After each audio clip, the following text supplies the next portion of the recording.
जैसे कि आप लोग जानते हैं LRC अमीन का जो रिजल्ट है आउट हो गया है। जो भी ऐसे कैंडिडेट हैं जो अभी तक अपना रिजल्ट नहीं देखे वो देख सकते हैं।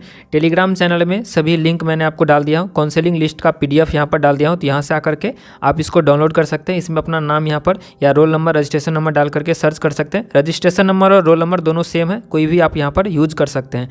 उसके बाद यहाँ पर जो भी सारे पोस्ट थे सभी पोस्ट का यहाँ पर आप देख सकते हैं रैंक कार्ड यहाँ पर जारी कर दिया गया है।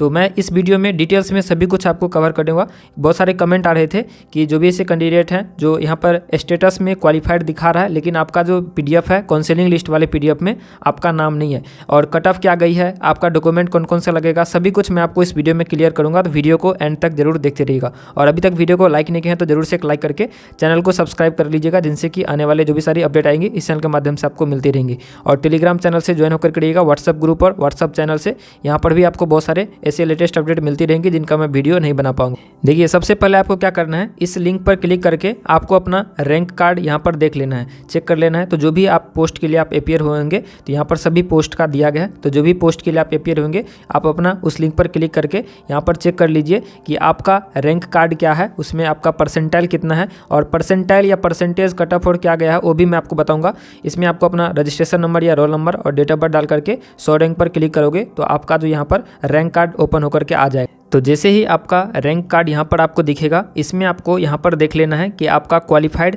है कि नहीं है। उसके बाद आपको ये देखना है कि आपका CVT परसेंटाइल कितना है और यहाँ पर आपको इस बार परसेंटाइल में दिया गया है। परसेंटाइल ये तब होता है जब एक से ज़्यादा शिफ्ट में कोई भी एग्जाम्स कंडक्ट होती है, जब नॉर्मलाइजेशन प्रक्रिया अपनाई जाती है तो उस केस में आपको परसेंटाइल में रिजल्ट या यहाँ पर स्कोर बताया जाता है। तो इसके बारे में भी मैं आपको बताऊँगा। उसके बाद आपको यहाँ पर देखना है कि आपका रैंक कितना है। अगर आप लोग मेल कैंडिडेट होंगे तो आप में 2 रैंक दिखेगा, अगर आप फीमेल कैंडिडेट होंगे तो आप में 3 रैंक दिखेगा। एक अनरिजर्व कैटेगरी होगा, एक आपका जो भी कैटेगरी होगा और एक आपका RW जो भी रिजर्व कोटा गर्ल्स होता है RCG, वो आपको यहाँ पर देखने के लिए मिलेगा।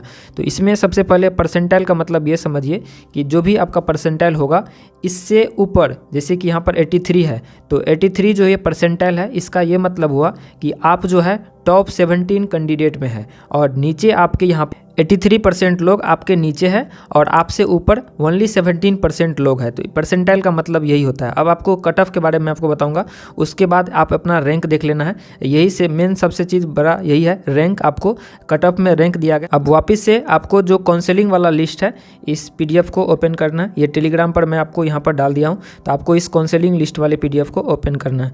इसको जैसे आप ओपन करोगे तो इसमें सभी डिटेल्स दिया गया है कि आपका जो यहाँ पर काउंसलिंग है 26 दिसंबर 2023 से स्टार्ट हो रही है। ये अलग अलग पोस्ट का है। तो आपका कब होगा, आप इस PDF में अपना रजिस्ट्रेशन नंबर या रोल नंबर यहाँ पर सर्च करोगे तो उस हिसाब से आपको दिखेगा कि आपका किस डेट को होगा और कौन से शिफ्ट में होगा। यहाँ पर अलग अलग टाइमिंग दिया गया है, 2 बजे अलग अलग कैटेगरी दिया गया है। तो आपको यहाँ पर सर्च करके देखना है। तो सबसे पहले तो देखिए आपका अगर इसमें होगा तो आपको दिख जाएगा। बहुत सारे कैंडिडेट जो कमेंट कर रहे थे कि इसका रिजल्ट क्वालिफाइड है लेकिन इस PDF में उनका रोल नंबर या रजिस्ट्रेशन नंबर नहीं है।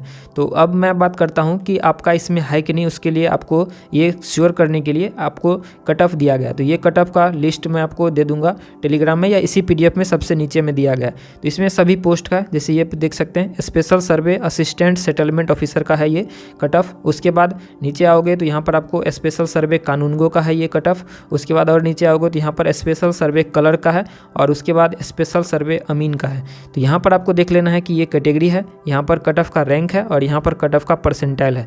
तो यहाँ पर जो कट ऑफ का रैंक है ये आपको देखना है। इसमें आपको जो भी जैसे UR कैटेगरी हो गया तो UR कैटेगरी में यहाँ पर 6990 ये कट ऑफ यहाँ पर गया। यानी कि UR कैटेगरी में अगर आपका जो कट ऑफ है 6990 है तब आपका इससे कम है तब आपका PDF में नाम होगा। और अगर UR कैटेगरी में आपका 6990 से ज़्यादा अगर आपका रैंक होगा तब आपका PDF में नाम नहीं होगा। अगर उसके बाद आपको चेक करना है कि कैटेगरी में अगर आपका कैटेगरी में जो भी रैंक है, जैसे कि मान के चलिए EWS कैटेगरी है तो यहाँ पर EWS कैटेगरी में रैंक दिया है 2059। तो 2059 से अगर आपका कम रैंक होगा आपके स्कोर कार्ड में तब आपका रिजल्ट इस PDF में होगा।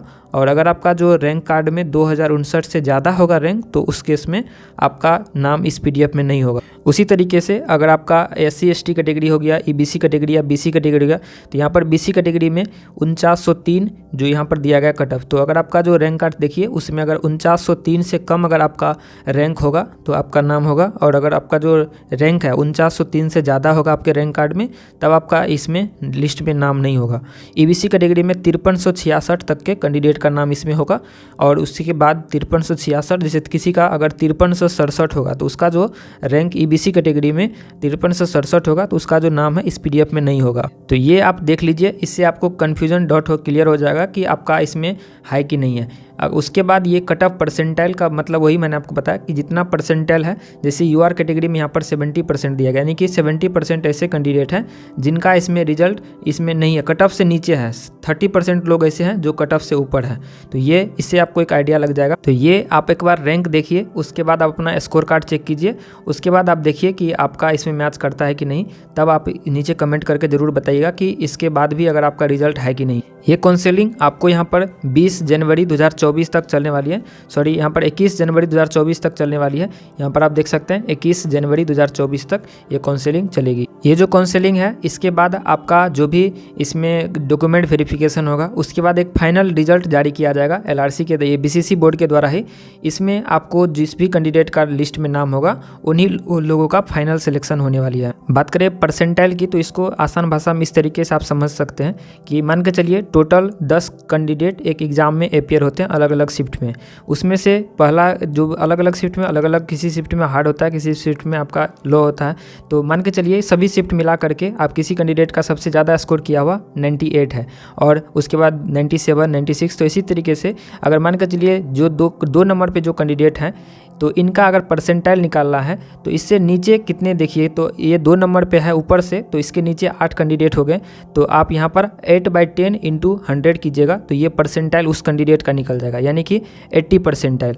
तो यानी कि इससे 20 परसेंटाइल कैंडिडेट यानी कि 20% जो कैंडिडेट होंगे वो इससे ऊपर है, और इससे नीचे आपको 80% लोग हैं। तो आई होप आप इस परसेंटाइल को समझे होंगे। अब बात करते हैं कि आपका डॉक्यूमेंट वेरिफिकेशन कहाँ पे होगा और कौन कौन से डॉक्यूमेंट्स आपको ले जाने होंगे। तो यहाँ पर आप देख सकते हैं इसमें जो भी पोस्ट हैं सभी पोस्ट के लिए दिया गया कि उम्मीदवारों के लिए पात्रता सत्यापन तथा मूल प्रमाण पत्रों की जाँच निम्नलिखित सूची एवं कार्यक्रम के अनुसार बिहार संयुक्त प्रवेश प्रतियोगिता परीक्षा पार्षद IS भवन पटना हवाई अड्डा के निकट पटना 14 में आयोजित होगी। तो BCC बोर्ड जो है यहाँ पर आपकी ये डॉक्यूमेंट वेरिफिकेशन आपकी होगी। उसके बाद फाइनल रिजल्ट ये लोग देंगे। उसके बाद में आपका जहाँ पे आप पदस्थापन होगा तो वो लोग अलग अलग जिला में फिर से आपका किया जाएगा। इसमें साफ साफ लिखा गया है कि इस प्रकाशन में अंतर्निहित उम्मीदवारों की नियुक्ति की गारंटी नहीं है। उपरोक्त पदों के प्रत्येक कोटि की सीटों की कुल स्वीकृत संख्या से अधिक उम्मीदवारों को प्रमाण पत्रों की जांच के लिए बुलाया गया है। फलस्वरूप ऐसे उम्मीदवार को नियुक्ति उनके द्वारा सभी शर्तों को पूरा करने के अतिरिक्त रिक्तियों के अनुसार मेघाक्रमानुसार की जाएगी। तो मैंने बताया आपको इसमें ज़्यादा करके रिजल्ट दिया गया है। उसके बाद डॉक्यूमेंट वेरिफिकेशन होगा। उसके बाद जितनी नंबर ऑफ वैकेंसी है उतना कैंडिडेट को यहाँ पर शॉर्टलिस्ट करेगा, या अगर वेटिंग लिस्ट का प्रावधान है तो थोड़ा ज़्यादा करके किया जा सकता है। अब बात करते हैं कौन कौन से डॉक्यूमेंट्स आपको लेकर के जाने होंगे। तो यहाँ पर लिस्ट ऑफ ओरिजिनल सर्टिफिकेट या डॉक्यूमेंट्स आपको यहाँ पर दिया गया है, जिसमें कि सबसे पहले आपको यहाँ पर देखने के लिए मिल रही है original admit card of online computer based CBT। जो भी आप एग्जाम देने के लिए गए थे तो जो ओरिजिनल एडमिट कार्ड होगा उसको आपको अच्छे से रखना है इस लिस्ट में अगर आपका नाम होगा तो, क्योंकि वो आपको लेकर के वहाँ पर जाने होंगे। दूसरा है original admit card, original marksheet, original certificate of matriculation और इक्विवेलेंट। तो अगर आपका 10th का जो भी एडमिट कार्ड, मार्कशीट और ओरिजिनल सर्टिफिकेट वो आपको लेकर के वहाँ पर जाने होंगे। तीसरा में दिया गया original marksheet and original certificate of intermediate और इक्विवेलेंट एग्जामिनेशन। तो अगर आप लोग के लिए इंटरमीडिएट एप्लीकेबल होगा, अलग अलग पोस्ट है तो आपको वो लेकर के जाना होगा। अगर आपको नहीं होगा, इंटरमीडिएट आप नहीं किए होंगे तो कोई दिक्कत नहीं है, जिनके लिए ज़रूरी है उनको लेकर के जाना है। उसके बाद यहाँ पर ओरिजिनल या self attested copy of no objection certificate if the, अगर आप कहीं पर काम कर रहे हैं तो उस केस में आपको NOC लेना होगा जहाँ पर आप काम कर रहे हैं, तो ये नो ऑब्जेक्शन सर्टिफिकेट आपको लेकर के जाना होगा। उसके बाद कास्ट सर्टिफिकेट, अगर आप नॉन क्रीमी लेयर में आते हैं, वो करेंट फाइनेंशियल ईयर का वो किसी से भी इशू होना चाहिए, चाहे अगर DM से है या SDO से है या CO से है या रेवेन्यू ऑफिसर जो अभी बनती है RO, तो उनसे इनमें से किसी से भी अगर आपके पास है स्टेट ऑफ बिहार तो आप यहाँ पर अप्लाई कर लेकर के जाना होगा। जो भी परमानेंट रेसिडेंट है बिहार स्टेट के उनको। उसके बाद जो ओरिजिनल रेसिडेंशियल सर्टिफिकेट है CO, BDO या रेवेन्यू ऑफिसर से RO के द्वारा आपको ये रेसिडेंशियल सर्टिफिकेट ये आपको लेकर के जाना होगा, निवास प्रमाण पत्र।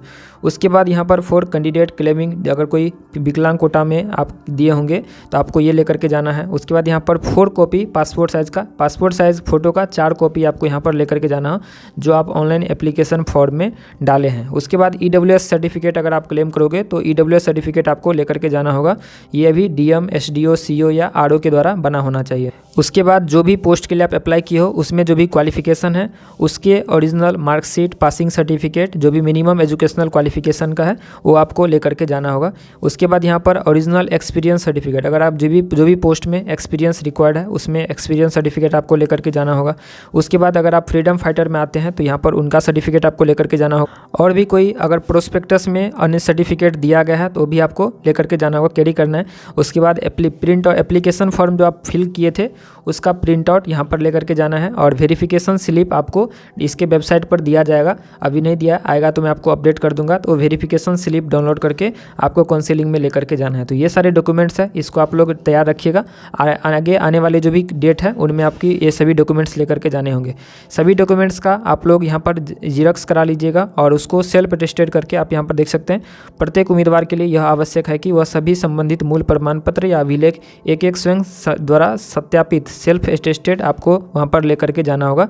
तो ये भी जरूर से कर लीजिएगा। जो भी डेट और टाइम दिया गया है उस डेट और टाइम पे अगर आप अब्सेंट रहते हो तो आपका यहाँ पर उम्मीदवारी रद्द कर दिया जाएगा, आपको इसमें रिजल्ट नहीं आएगा। उसके बाद यहाँ पर एक पॉइंट लिखा गया है कि अगर किसी दिन आपका जो ये डॉक्यूमेंट वेरिफिकेशन है उस दिन किसी भी कारण से अगर लेट होता है या देर हो जाती है तो आपको अगले दिन बुलाया जा सकता है। अतः अभ्यर्थी उक्त परिस्थिति को ध्यान में रखते हुए डॉक्यूमेंट वेरिफिकेशन में उपस्थित होंगे। तो आई होप आप इसको समझे होंगे। जो भी मेन इन्फॉर्मेशन था मैंने आपको बता दिया, जो भी इसमें जो इंपॉर्टेंट थी मैंने आपको बताया। आई होप आप इसको समझे होंगे। मिलते हैं नेक्स्ट वीडियो में, तब तक के लिए शुक्रिया। और इनसे रिलेटेड कोई भी और अपडेट आएंगी तो मैं आपको जरूर से बताऊंगा। उसके लिए चैनल को सब्सक्राइब कीजिएगा, बेल आइकन प्रेस करके ऑल सिलेक्ट जरूर से करके रखिएगा ताकि आने वाले जो भी सारी वीडियोज़ होंगी उनकी नोटिफिकेशन आपको सबसे पहले मिलेंगी। मिलते हैं नेक्स्ट वीडियो में, तब तक के लिए शुक्रिया और थैंक यू। वीडियो को जरूर से लाइक शेयर सब्सक्राइब कर दीजिएगा।